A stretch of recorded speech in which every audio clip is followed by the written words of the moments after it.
Most Known Whirlpools, Chapter 3, A Missing Nin and a Hunter Nin, by Orpheus Kidwell. I call this council meeting to order. Sarutobi Hiruzen, Sandame Hokage Konohagari no Sato spoke firmly as the pipe in his mouth had the smoke rising from it. He wore the traditional Hokage robes. The office hat atop his head. The Shinobi Council was made up of all the major clan heads. Hiyashi from the Hyuga, Tsunami from the Inuzaka, Shikaku from the Nara, Inochi of the Ayamanaka, Choza of the Akimara, and Shiba of the Aburama. Duchiya was unrepresented as Sasuke was not a clan head until he was of Chunin rank or higher. Four other minor clan heads that were on the verge of becoming on par with these major ones were in attendance as well. The Kurama clan was represented by Yakumo, who had a half smile on her face that promised pain after Naruto had helped her absorb her alternate personality. She had become cruel and unforgiving of any who got in her clan's or her savior's way.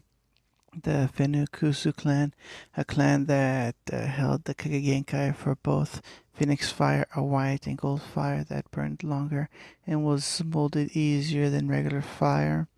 The Blaze released an advanced nature Kage that combined fire and yin to create black flames that were completely controlled and shaped by the user's will.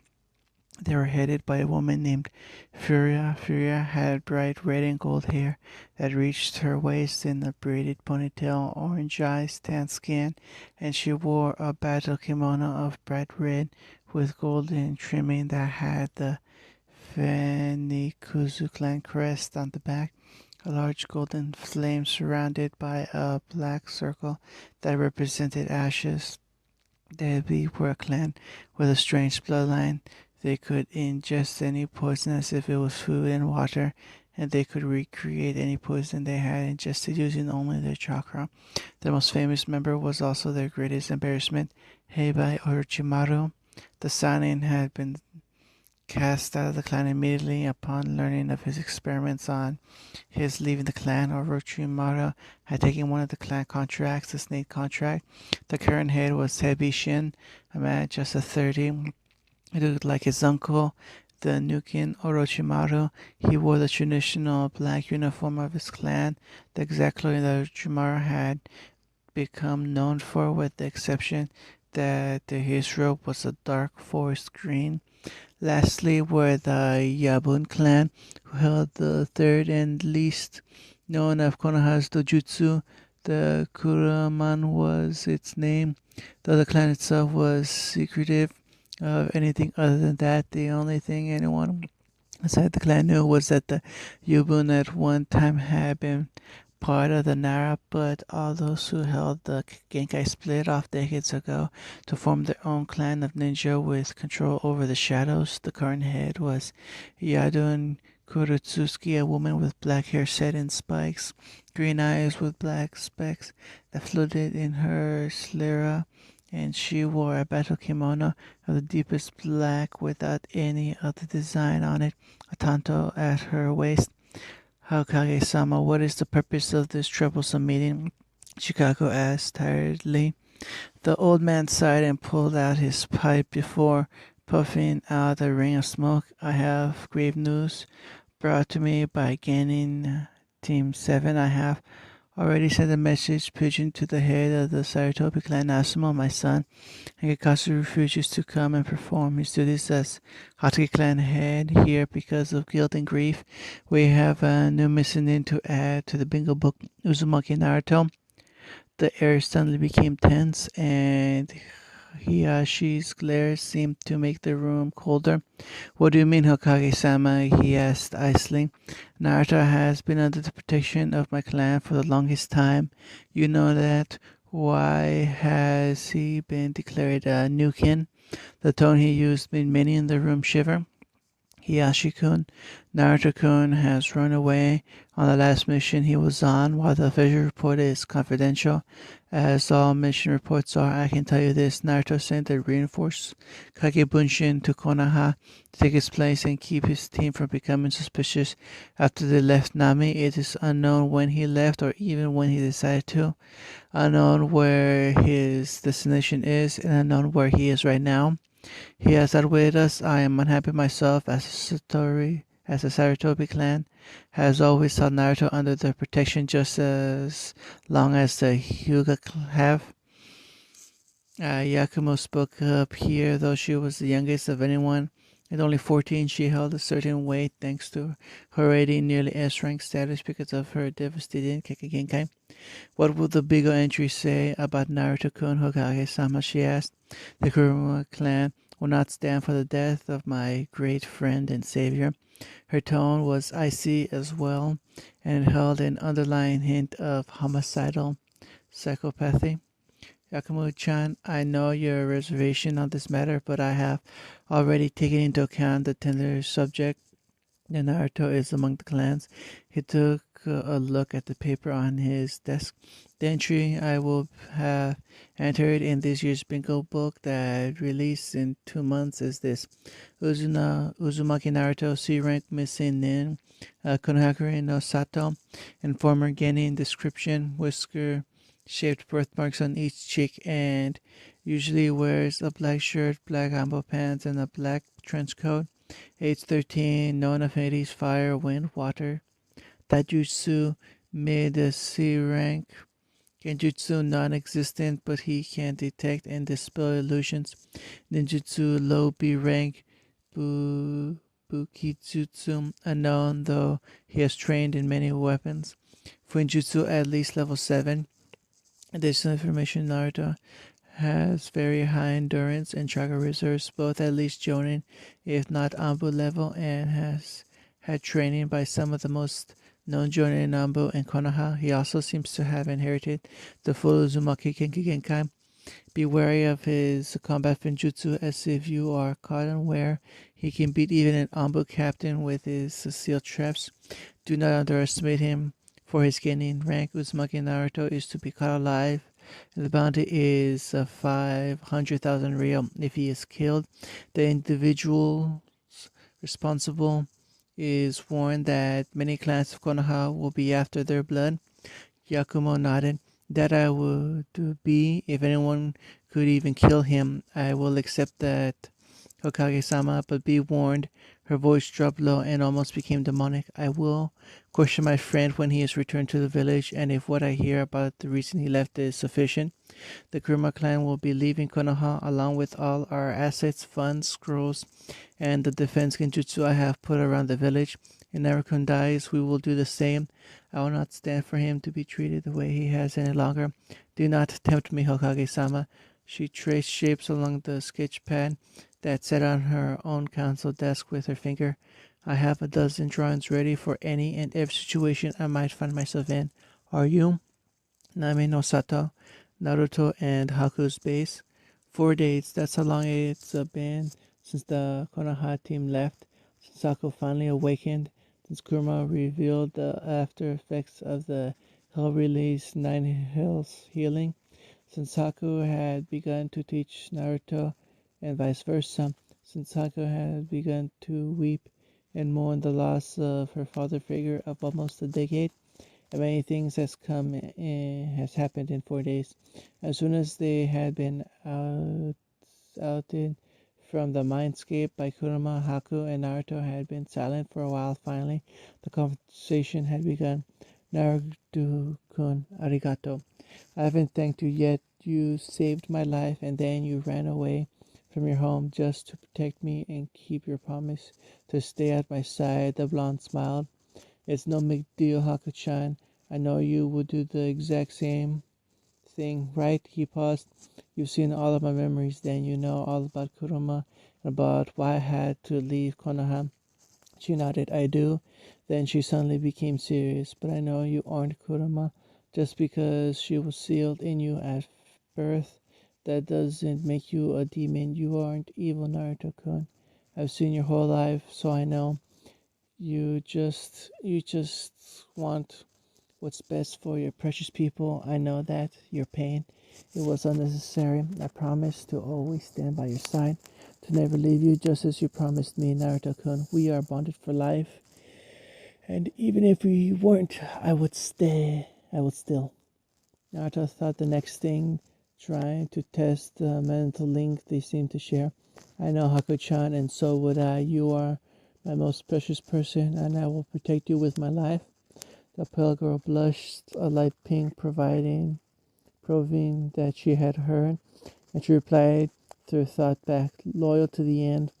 We'll protect each other forever and grow together with each other. We will fight for each other, and no one will be able to take me from you or you from me. No one. After that little event, they had begun training. The next 4 days, it appeared Kuruma had been correct with what she said about the chakra, as the former blonde had felt as if his reserve had increased by at least high jonin level, and each time Haku did something, his chakra seemed to deplete. What was also impressive is that his chakra control had increased thanks to Haku. He already had low jonin control, but Haku admitted that she had reached Mirambo level control. Their control had made the middle at high jonin control for their double Kage reserves. The entire first day was spent with the two performing control exercises, and it seemed that while each one performed the same, their control increased twice as fast, which meant that they truly shared all aspects of chakra.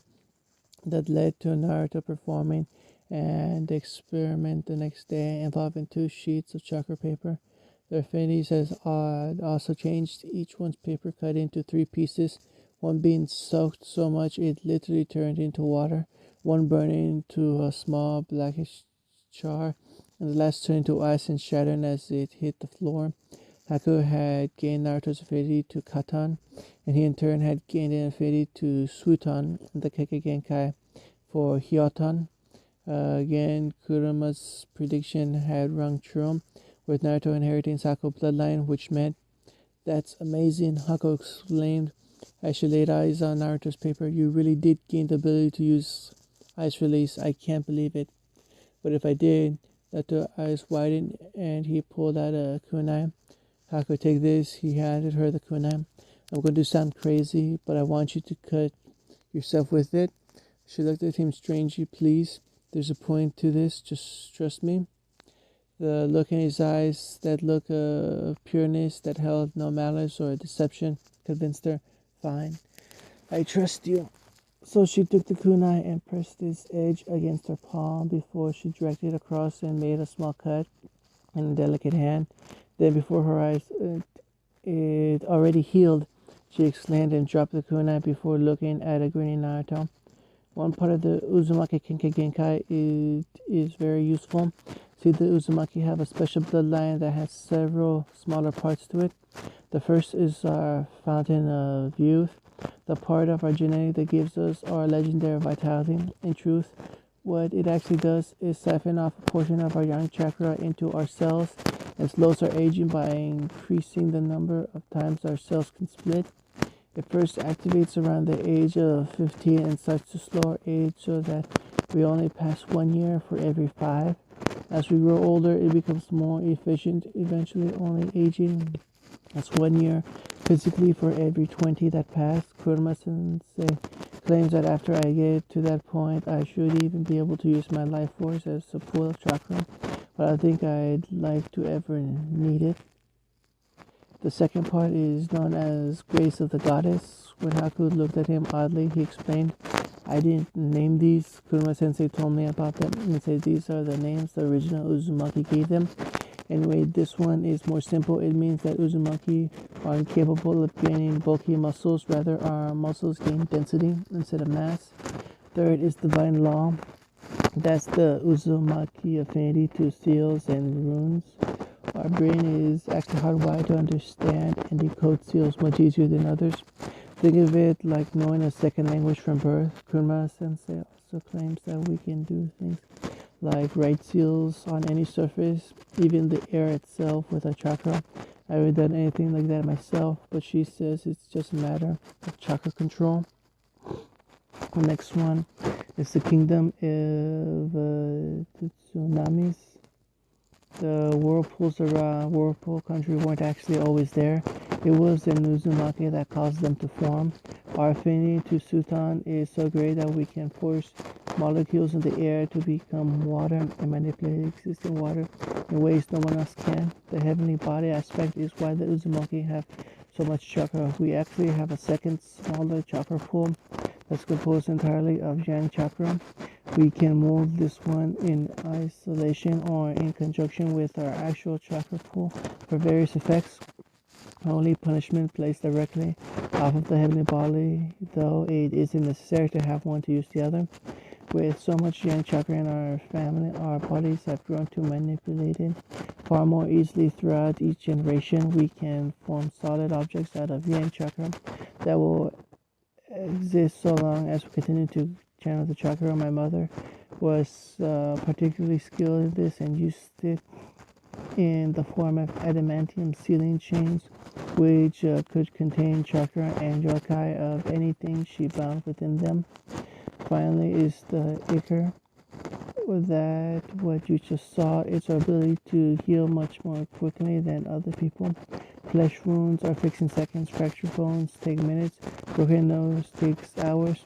Kuruma Sensei even claims we can regenerate parts of our body that we might lose as long as the wound isn't cauterized. I don't really want to find out, but that's true though. And I have all these too. The former blonde shrugged. I am pretty sure you do. Only time will tell if you gain all of these aspects.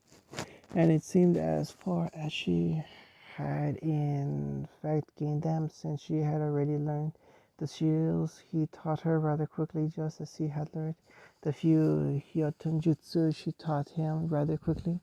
4 days had been very productive, especially once it was found out that they would use the memories they gained from each other to quickly learn more things. But you can only learn so much in 2 days without shadow clones or the Sharingan. Naruto hadn't even opened the scroll for the Kubi Kiri Bocho yet, though Haku told him that Zabuza had only needed to strengthen his arms to carry the blade and not worry on the forms. It wasn't a katana after all, it was a cleaver meant to cut through crowds without grace. Still, he would like to at least try, but there was so much he needed to focus on right now, so he would learn through spars with his friends and through fights with others later on. But now, 4 days later, a 9-tailed shadow clone jutsu. Naruto's voice spoke loudly as Haku stood next to him. From the ensuing cloud of red smoke appeared Kuruma in her glory. Except that she still only had 3 tails. It would take some time to get used to that. He had barely gotten used to her having only 5 tails back when Naruto had first met the Biju. They had struck a deal. She would teach him and also give him 4 tails of her chakra in exchange that he would alter the seal and eventually give her a physical human body of her own that could survive her demonic chakra and that she could use to spend the rest of her immortal life in. She said that her 4 tails would eventually grow back, just as Naruto would eventually grow 5 tails. Now it seemed, since Haku and him shared chakra, they had 6 tails between them and would eventually grow 3 more and become a second QB, so to speak. Have a good rest, Kurama Sensei, Naruto asked with a cheery smile, a state that showed the happiness he almost always felt when Haku was around him. Why, yes, Naruto-kun, a very good rest, and I believe I am ready to travel even. Does that mean we are leaving Nami no Kuni? Kurama-sensei and Haku asked curiously. Oh no, not at all, my little vixen, the redhead said cheerily. First, we are making a stop at Gado Enterprises. The sly mark she wore told the two that she had something good in mind for them and something bad for Gato.